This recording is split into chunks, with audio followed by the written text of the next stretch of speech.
The title of this podcast is If You Have to Look Beyond the Dinner Table, Something is Wrong.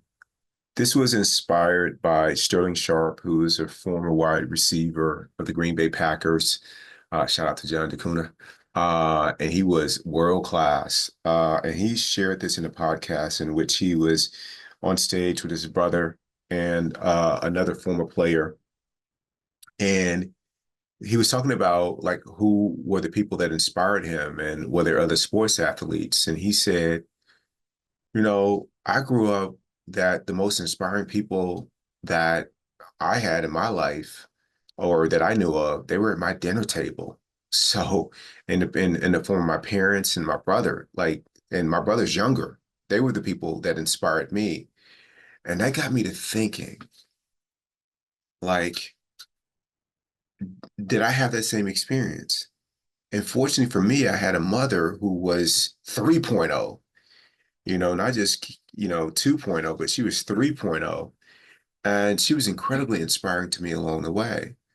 And what I realized is that at this stage in my life, of the way that I show up now versus the way that I showed up before the practice, is that I was not very inspiring. Not in terms of if you define inspiring being someone who is service oriented,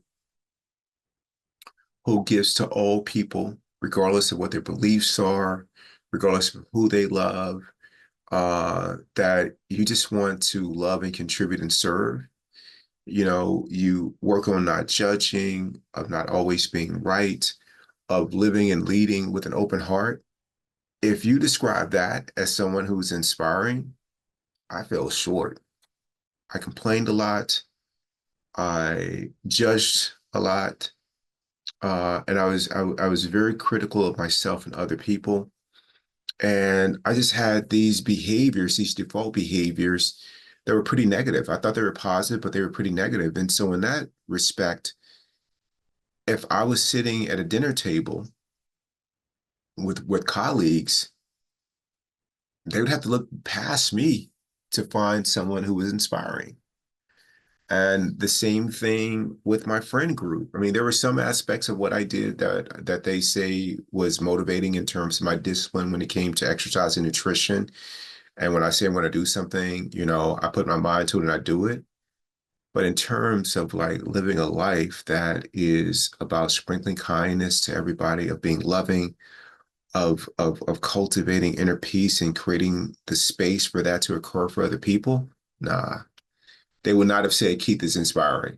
That's not what they would have said.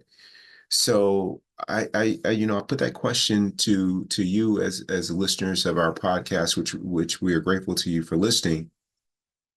If you were sitting at a dinner table with your family, sitting at a dinner table with your colleagues at work, sitting at a different dinner table with your friends, how far would they have to look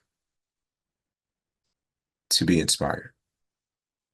Would you inspire them?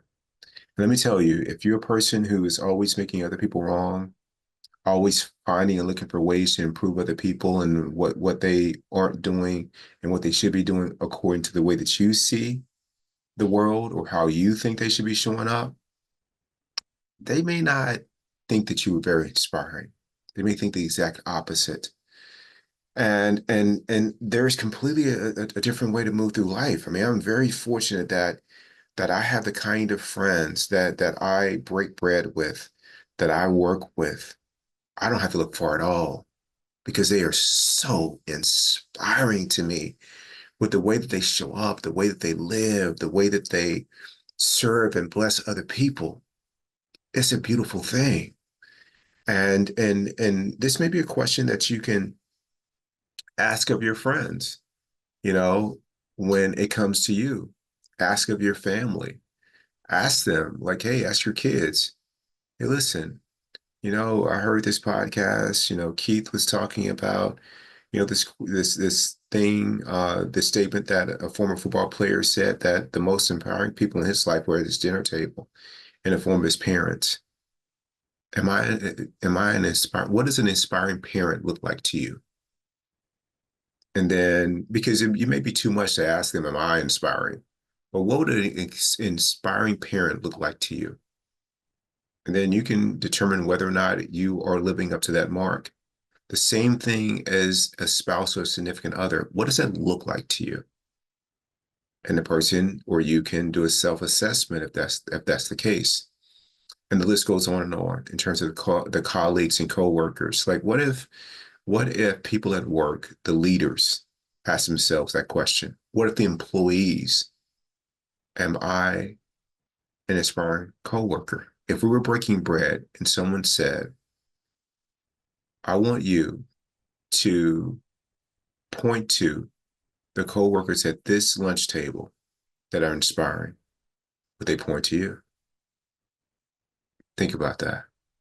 And if the answer is no, just considering that they're not the only ones who are suffering because you're not inspiring, consider that you're suffering too, because you're not even close to living up to what you're capable of. I certainly wasn't. I was capable of so much more. And it didn't take any more work. That's the thing. But the benefit and the payoff was huge. And it continues to be. When you work on yourself, your capacity to give and bless people knows no bounds. It is wonderful. I mean, one of my friends would just say, like, hey, how was your day? I was blessing people today.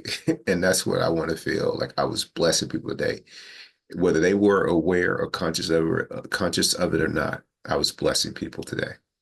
So work on this.